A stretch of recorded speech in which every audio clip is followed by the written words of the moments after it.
welcome to our next interview here at UNCHAIN, contributed by EDFA, the European Association of Fintechs. And today I have with me Robert, all the way from Belgium. And I can say that because I'm also from Belgium. So Robert, can you just tell us who you are, where you're from, and where you work for? Hello, Koen. I'm Robert. I'm from Belgium, Brussels more exactly, and I work as the founder and CEO of Paynovate. Paynovate is a Belgian EMI, electronic money institution, and we provide many payment services to our customers. And we're going to dive into the company more later in this conversation, because we're going to spend quite some time here today. So I'm very curious to learn more about you. Who is behind Robert? So could you give us a bit of, what would you like to share if that was my question? I'm a father of two children, a boy and a girl. My daughter is actually just turned 18 today. Today, congratulations. Yeah.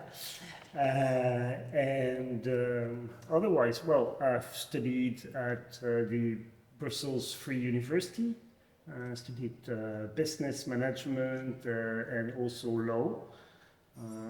Besides that, my passion has always been computer programming.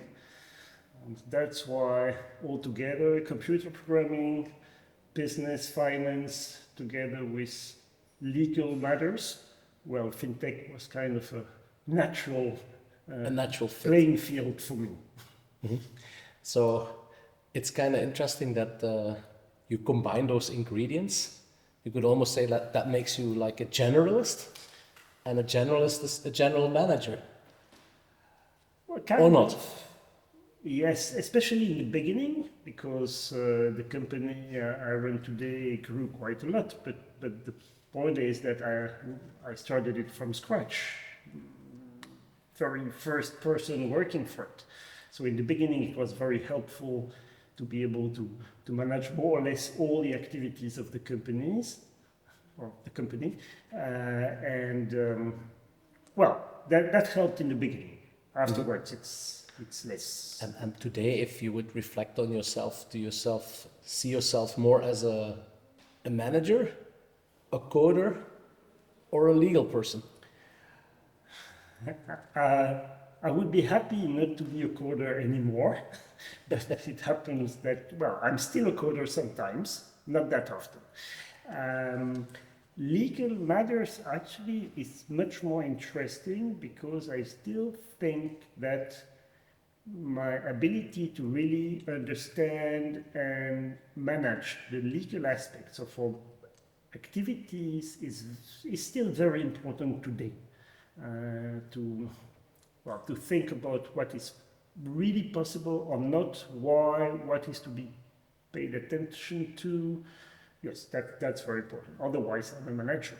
And manager in one company is very similar to any other company because for more things it's generic. You're the very typical example of a serial entrepreneur, and you managed several companies at once.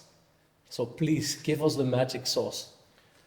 The magic sauce, well, shouldn't sleep too much, work like 18 hours a day, plan to go to holidays to enjoy a real vacation at least once, and that just doesn't happen. What do you mean, once in your career or once a month? Well, the idea was at least once a year, but now it starts to happen, but it's been a lot of work for many years. Mm-hmm. And how do you then balance the time between the different companies that you own or that you're part of? It's always the problem, because if you try to define a way to prioritize things, usually you can try to differentiate the topics between important and urgent, and you should of course focus, that's what people do, on things that are both important and urgent. Mm-hmm. And then you have to choose between things that are urgent but not that important, and things that are very important but not that urgent. And the problem is that people naturally tend to do things that are urgent because it's urgent. It's the nature of the human Yes, but then humanity. the problem is that the things that are very important but not that urgent, they just keep being postponed week after week, month after month, all over again, and that's an issue. So I try to really make sure that there's at least part of my time to be devoted to important things, even if they're not that urgent. Well, I'm a fan of the Eisenhower quadrants myself too. Thank you, Stephen Covey, for bringing it to us. So I concur with you, and there has been a lot of investigations done that the most successful companies are those that spend most time in the important quadrant. Yeah, but it's difficult. It's very difficult. So how do you then define what is urgent and what is important? Do you have a methodology for yourself? You try to think about what could be the outcome. So what is the consequence of what you're working on? Is it just because it's okay, it's an issue, but you have to tackle it, but the potential positive or negative outcome is limited? So that's just urgent, not that important. But it's always also just a matter of appreciation, and it's not. So it's the famous stomach feel, almost, or not really. Well, not really, but it's also something that you just try to evaluate because you cannot be certain yet. So you have to make some. Well, there's some gut feeling or best guess at least. Like, okay, what do you think would be the outcome of this? And then you have to decide if you work on it or not. And Robert, where do you pick up this skill along your career? Just the skill of making these decisions, conscious decision to do something or to do not something. It's just something that I think that you build over the years, part of experience, part of just pure luck. And well, I have no secret recipe to do that. Damn it. We were all hoping for the secret recipe.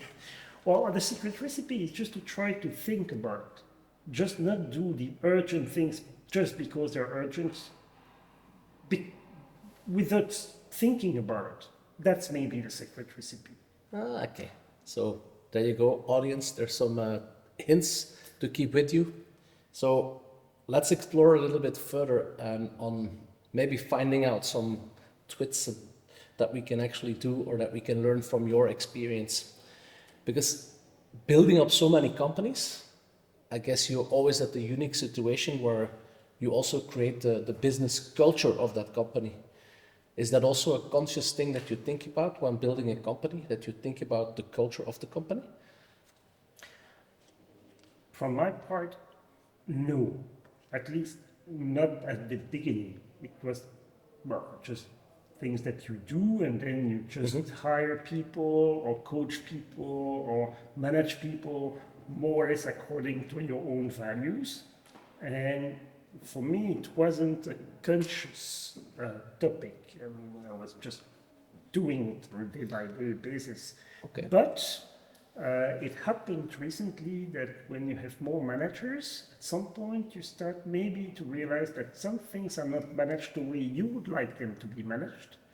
And then it was something that we dedicated a bit of time to think about, okay, what are the real values that we want to see applied within the company? And that was a very interesting exercise. And is it something that you then apply to all the companies, or? Yes. Yes. Because, well, usually your values, they do not depend very much on the company itself. It's usually something that personal depends values. I guess that leads me into those, you already mentioned like a couple of lessons, I would say, that you use to build up the team, to do it from a natural sort of thing and using your own values and then sort of recorrect when necessary. How would you describe then an ideal composition of a startup team? it depends a lot on your ambitions. Let me give you an example. In one company, we wanted to be very international. And so from the start, we said, okay, we will hire only people who speak English. They could speak other languages as well, but they must speak English. And preferably have enough people who do not speak French or Dutch, so that we must have all the internal meetings and all the written recordings and all and in the one processes in one language, which is English, so that you can then really expand abroad. Because otherwise, and you see that in several European small companies, they start with local people, they speak their local language, and then when they want to expand abroad, they say, oh, we will hire someone speaking that local language in the country we want to expand to. But then the problem is that this person cannot benefit easily from the internal knowledge and support, because maybe that internal people do not communicate that well in English or in the new like a misunderstanding between languages. Yes. And so, for example, that was one thing that was consciously done from the start is, okay, we want to be able to grow afterwards. So an international company by design. Yes. Does that also apply on technology stack? It does. At some points, we had to make choices, for example, between programming languages and pick up a language, not because of its own specific benefits, but, for example, because of the availability of programmers on the market if we want to hire new programmers.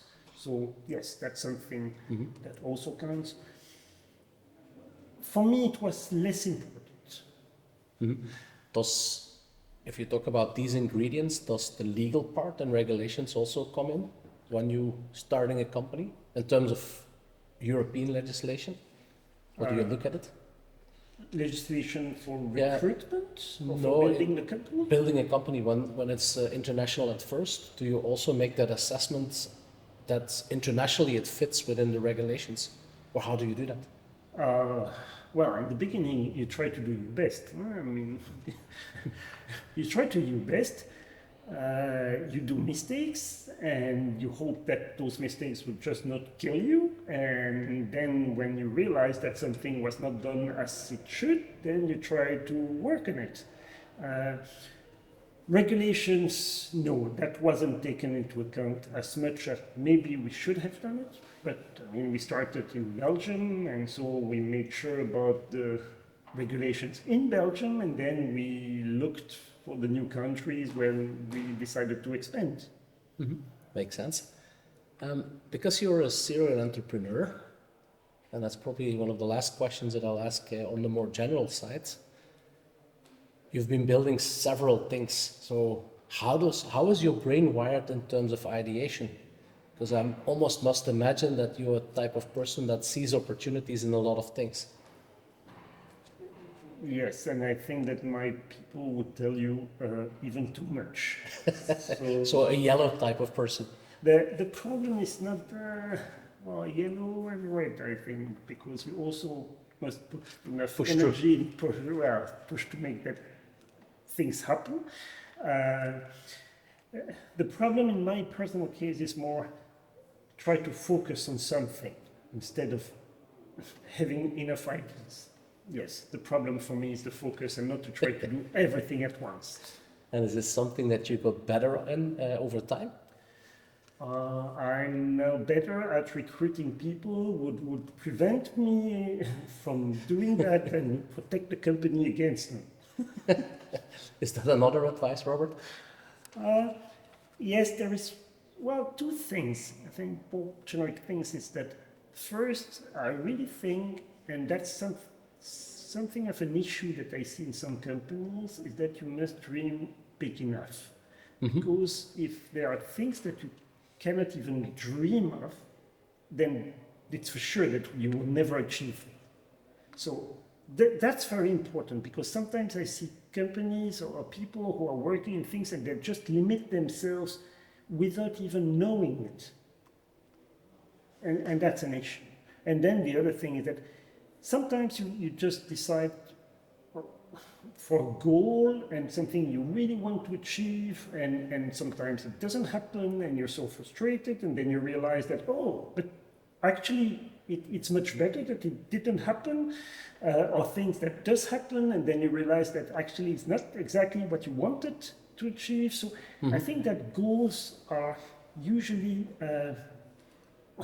overestimated. It's overrated by far.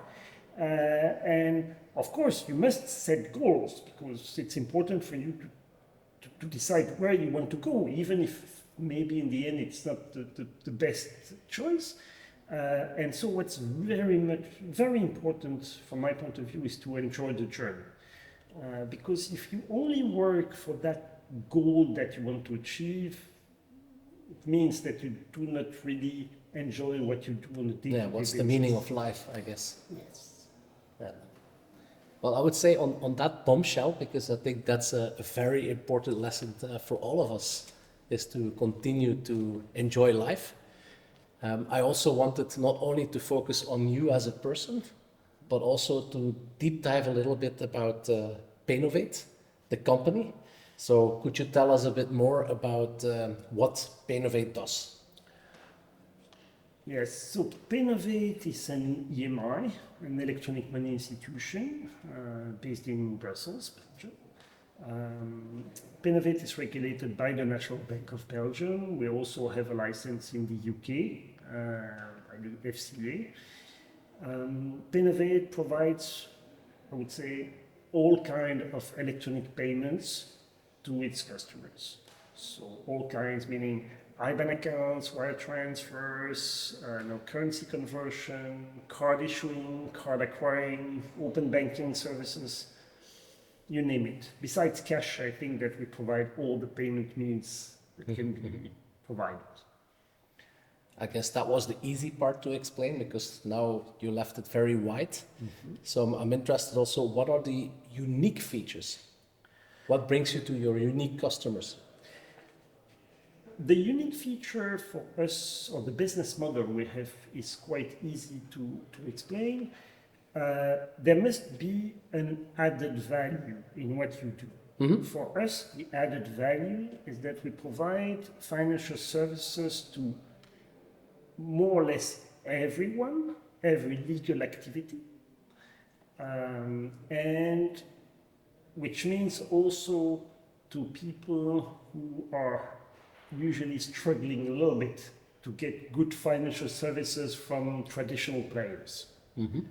And that's one difference for us. The other difference is that, as I said, we can provide them with all the services they need. So our unique positioning is kind of a one-stop shop for financial services for people who struggle a little bit to get good financial services from traditional players. That's our business model. Yeah, I guess you then talk about the unbanked. How, because you can go from people on the lower end of the economy, or you can also think about other people that are unbanked. So where does that lie? Which type of unbanked people / companies are you serving? We're serving people from many different fields and sectors. Of course, we don't say yes to everyone. There must be a business case for us. And we try to focus on some specific sectors because, of course, when you work more in a specific sector, you know it better, so it's less risky. So that's important. So you became a boutique. Yes. Yeah. And could you give an example of an unbanked company person that you served, or what is it that you're focusing on? Or I can give you two examples. Even One better. example is something that people usually think about when they think about unbanked or difficult sectors for traditional players, like gambling. So we welcomed recently in Belgium many customers from the gambling and gaming industries. That's something a bit specific. Of course, we want people to be regulated and to have very legal and good activity, but even those companies, they struggle to be banked. By traditional banks. Another example is maybe less obvious, are non-profit organizations, because, during the last couple of years, they've been rejected by traditional banks, not because of their activity, but because of their the composition of their directors board, because usually there are a lot of people with links to politics and the PEPs, public people, politically PEPs and exposed so on. persons. And so for the banks, it's more work to assess them and to make all the checks and verifications. And so banks decide that it's too much work, not worth it. So we have special offers for this kind of customers. Robert, you mentioned earlier that regulations is also the core of your company. It's very essential. I mean, you're regulated better. You're a bonus patrias familia, so you're responsible for your company. How do you actually marry the fact that a lot of banks are struggling with the element that compliance becomes a very expensive part of the operations, and you are rather niche, a boutique, yet you're serving those that have extra needs on the compliance side? Well, the difference is that banks, they tend to serve everyone, to serve the whole economy. So they are not specialized. The difference is that for a bank, for the compliance department of a bank, if they have, let's say a company from the gambling industry, they don't have dedicated people with the experience and knowledge of that specific business sector. And so for them, it would be one customer among many others. Is that profitable for them to assess this particular customer? The answer is no. And the difference is that for us, of course, anyone could apply to have a bank account with us, but we do focus on some specific sectors. And so we have people dedicated to those business sectors, which makes it profitable for us to serve those specific customers. That's the difference. Understood. So it comes back to focus. Yes. You also mentioned that you're regulated by the National Bank of Belgium, so that gives you a European passport. And you also by UK under the FCA. Do you see any difference, or do you feel differences between both jurisdictions? Well, now the UK is a little bit different now because of Brexit, because previously it was just the exact same regulation, at least the exact same European regulation, but so far they still continue using the same rules that came from PSD2 or AMLD 4, 5, 6. So today there isn't much difference. Then there could be some differences in how it's being applied on a country-by-country basis. And for example, we see that France do not. It's an interpretation question. They do not interpret those regulations in the exact same way as Belgium and so. So you're mentioning more the gold plating that is happening within the member states in Europe. But I guess later on we'll talk about that a little bit more about what is happening in the e-money industry, because I think there's a lot of movement in there as well. Maybe jumping back into technology. So we went from regulations back in technology, RegTech. What is the important role for you or from technology? Where do you situate that for your business? Well, as we are providing payment solutions by definition today, and we do not process cash, so we only process electronic payments. So obviously technology is key in our business because everything's processed by software and servers and computers. So this is a key element of what we do. And would you say that your IT stack is a differentiating factor towards other players in the market? Today it is, or at least we're working for it to become a key asset for business. We're not totally up to the level yet, but it's something that will make more of a difference in the future than what it was in the past, actually. So what you're saying is that innovation is still is also a very important part in your company and also in the future outlook of the company. It is, but innovation is not always done on the technical part. It could be done on the product definition. It could be done on the how we build our processes for KYC, compliance, also business methods. How do we identify and get in touch with potential customers? So it's not always IT. So it's more a holistic approach on Yes. continuous improvement, if you want. Definitely, and then you try to identify what are the topics that would make the biggest difference.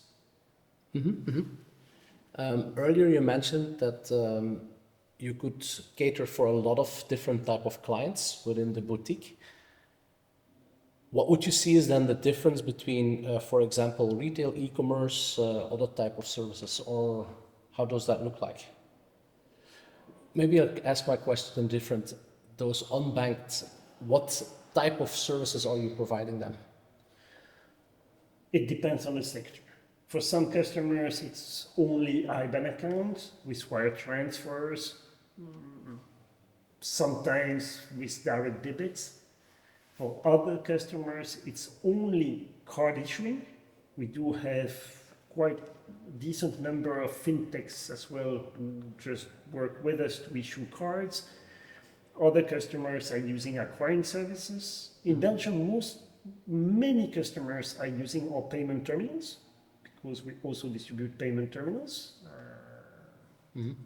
So would you then rather say that the offering is product oriented and product fits certain users? Or do you also see that users have certain processes and therefore products fit in a process? Well, it's always a question about whether you develop products and then you try to sell them, or you sell and then you develop what you just sold. Yeah, maybe that was my question a little bit, but maybe not asked in the good way, but underlying. I would say that in the beginning, it depends what is the source of the added value that you can provide to your customers. Because as a small company, small mid-sized company, you do not have huge marketing budgets to make huge advertisement and so on. So you need to provide something that is really appealing to your customers. So that, okay, you develop service or product and then you are able to sell it quite easily. And in the beginning, of course, people are not choosing you because of your strength and size and processes and organization. It's and because so you're on. nifty. Yes, and because you're flexible and that you can react and you can adapt. So in the beginning, the best service you can give to your customers is flexibility. And that means that you find the customer first and then you adapt to their needs. And then when the activity grows, the problem is that the reason why people would come to you, it tends to evolve from very reactive to more organized and solid. And it's a bit complex as well, also because you also need to make changes in the teams and the organization to try to go with that evolution, to try to be more product focused than customer focused, I would say. It's not that easy because it's a big change also in the culture of the company, which means that no, we can say no to a customer because it doesn't fit in what we want to sell. That's something that you cannot do in the beginning because otherwise you just don't have customers. Makes sense, makes sense. Robert, we almost at the end of our second part of this interview about the company itself. So we're moving slightly but surely into the future. So how does the future for your company look like? Let's say 5 years ahead. Where do we stand? Well, today we focus, as I said, we continue to improve our processes, IT processes, but also organization, internal processes, and so on, to be more reliable, efficient, and so on in what we do today. So that will continue.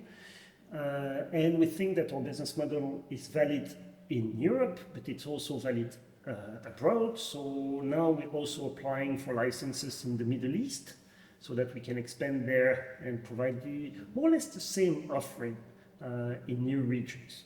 That probably will be the main focus now. And sometimes we can have a good idea, maybe, and have maybe one innovative product, but it will be something a lot less frequent in the future than it was in the past. Mm-hmm. And if so, you probably will put it in a different company. Maybe. Maybe. Well, Robert, you're also known in the market as a person with a very vivid view of the future of payments in Europe and also globally. So if that would be my open question to you, go. Well, of course, I could speak about one thing which is a key focus for us. It's the problem with de-risking. It's a global tendency that we can see everywhere in the world, which is this increased burden of regulation, anti-money laundering, very, very heavy regulatory burden for traditional financial players, including banks. Mm-hmm. And it's very natural for them to focus on profitable customers and not try to serve everyone. Because when you have specific needs, specialization is an asset, and big players, they cannot specialize on everything. So that's a natural tendency. I would say that will continue, and it's there to last for a long time. Then, on a technology point of view, we see that speed increases over and over again. Now, a big tendency is instant payments, which is something that brings in very important changes in risk management as well. Because, of course, if you have to execute an instant payment, all your regulatory checks and security risk and so on must be done in real time, within seconds. And that's an issue. Mm-hmm. So de-risking continues to happen. Yes. Instant payments. Anything else that you see? These for me are the two main focus points. Do you see any regulations that is sort of helping the future in those domains? Well, for us, the new regulations regarding money laundering, it just helps, because as we focus on people who are rejected by the traditional players, the more regulations are coming in, the more potential customers we have. The more you present yourself as the boutique. Yes, even if, as I said, for us, we are subject to the exact same regulations, we do not have a magic one. I mean, we have to comply with the exact same requirements. So for us, the key is specialization. Mm-hmm. But I understand that your focus on the process is different than the one that is a one-to-one basis versus a one-to-many relationship. Yes, and so specialization is important, and of course also IT developments, the ability to control what you do in-house, or at least with a reasonable degree of control, when you outsource or externalize development, to make sure that you can fine-tune your processes, including IT processes, to the specific customers that you intend to serve. Mm-hmm. Do you believe that today, on a technology point of view, we're already there to this sort of real-time, near-time future? Well, instant payments in Europe, so at least for wire transfer, is something that's now becoming very common. Mm-hmm. Also, it's a little bit different, but the value proposition is similar. It's with contactless payments at points of sales. It was very much, it expanded a lot during the COVID crisis. But for me, it's a little bit in the same philosophy about easiness, instant, yes, very convenient. So conveniency, real time, these are key drivers. Mm-hmm. Well, I guess when you mentioned COVID and Corona times, for many countries, this was a strong push to move from bar money, real money, into digital money. So what's your take on CBDC, central bank digital currencies? Is this, what's the importance in the future? Well, during the big trade show Money 2020, there was a few weeks ago. Yes, a few weeks ago, there was a question like, does central bank digital currency solve something?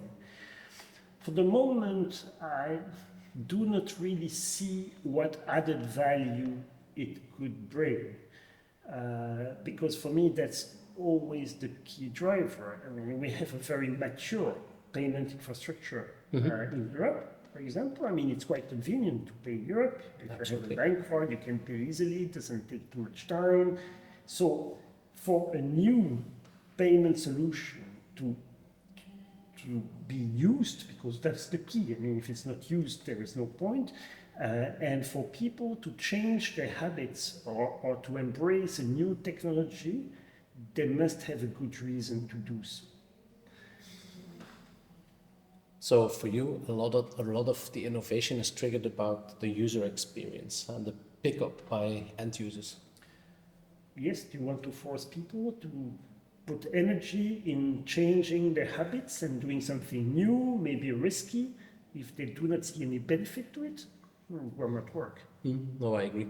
So for you then, CBDC in Europe, I think that's a very important thing to put into brackets. It's sort of an additional rail, and the question will be, will that rail then be used very often? That's the question. Yeah. If at some point we can find a use case where it makes a big difference, then of course it will be interesting. Which in some countries, emerging countries, there is a bigger use case, and therefore I guess it makes more sense. Definitely. But for me, it raises again a new issue, which is interoperability. And even today, if you look at the landscape, yes, we can do SEPA payments in Europe.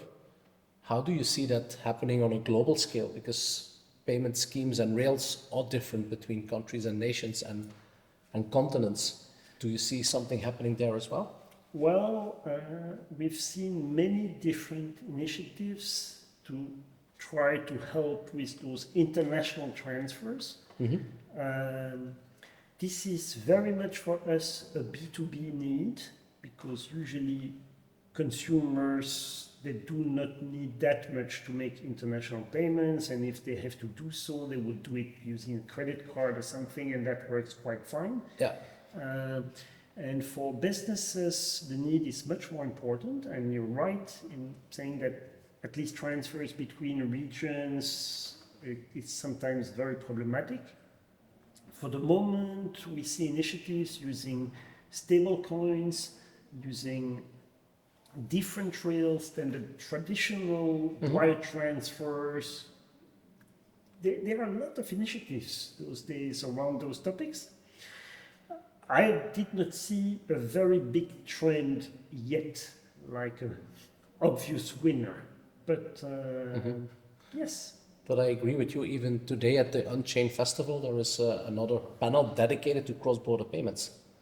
So this seems to be the new kid in the block, where it was already there for obviously many, many years. I'm also thinking about technologies, and funny enough, you have not used the magic word AI. Is that something that you also look at or tend to start using within your company? It's definitely something that we start using. AI is definitely very, very helpful in improving at least existing processes. It can help in support, it can help in many different things that are a bit tedious or where the human added value is not that high. For the rest, we'll see how it goes. It's very, very trendy. Maybe a more general question then. In all the companies that you manage, do you open up a generative AI tool for the employees or not? Not yet. And it's something we're definitely looking at it.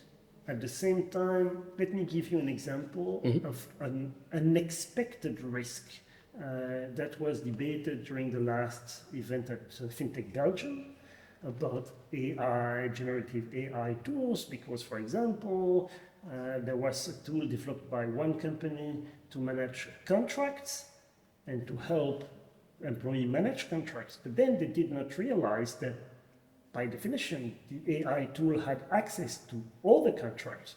And so they realized that one of the external suppliers got also access to all their contracts. So,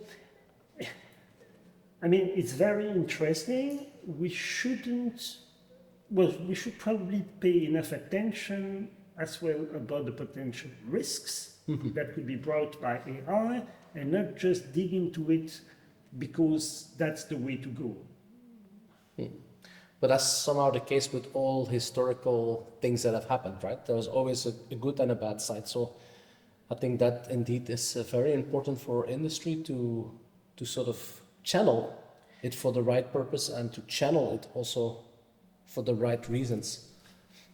I agree. It's a risk-benefit management process, but when you use AI, you must pay attention to the data that you feed to the AI, because it's GDPR on steroids. Also, you earlier mentioned that one of your big hairy goals for your company is to move out of Europe, so globalization. How much do you see competition already today from a global scale? do you mean the competition that we have in Europe? Yeah, how do you experience competition? And is that something, it's a fierce competition outside? How does that look like? As we can see, we are specialized in specific business sectors, and of course, it depends on the sector. In some sectors, we see more competition, in some other sectors, less. It depends also if the needs of our customers in some sectors are related to only one activity, like IBAN accounts, or on many of our activities, which is more difficult to do for us, but also then for our competitors. So it very much depends on a case-by-case basis. Understood. We're almost at the end of this very enjoyable conversation. And there's another element which I didn't ask you anything about, and also very hot, literally hot as temperature here in Romania at the moment. But how do you take in sustainability and ESG in your business models? And how do you see that sort of impacting what you do? It's something, of course, we take into account very seriously. For us, okay, as we are not an industrial company, our biggest pollution, for example, is mostly the energy we use. And so we try to use green energy for data centers and things like that, but the impact is probably not very big. So we tend to focus more on the S and G aspects of ESG. So for us, we try to be diversified in our teams to tend to, we're not there yet, at least not in Paynovate, with men and women balance and gender, origins, So whatever. the wider sense of equality. Very diversified. That's also the goal, because we think that it helps us as well to expand, especially to expand abroad. On the G part, we did a very, very big effort to improve our governance. We built a very, very good, I think, directors board. We have 4 independent directors out of 6 members, so the majority of our directors are independent directors. The management is not part of the directors board. So even if it's my company, I really do not manage it myself anymore. It's a collective management through the directors board, and that's very important. Interesting. So you see, even if we have a long conversation, there's still open ends for others to follow you in your journey. Thank you very much for participating to this interview. Thank you also to the audience, and we'll get more interviews coming live from UNCHAIN. Robert, thank you very much. Thank you very much, Koen.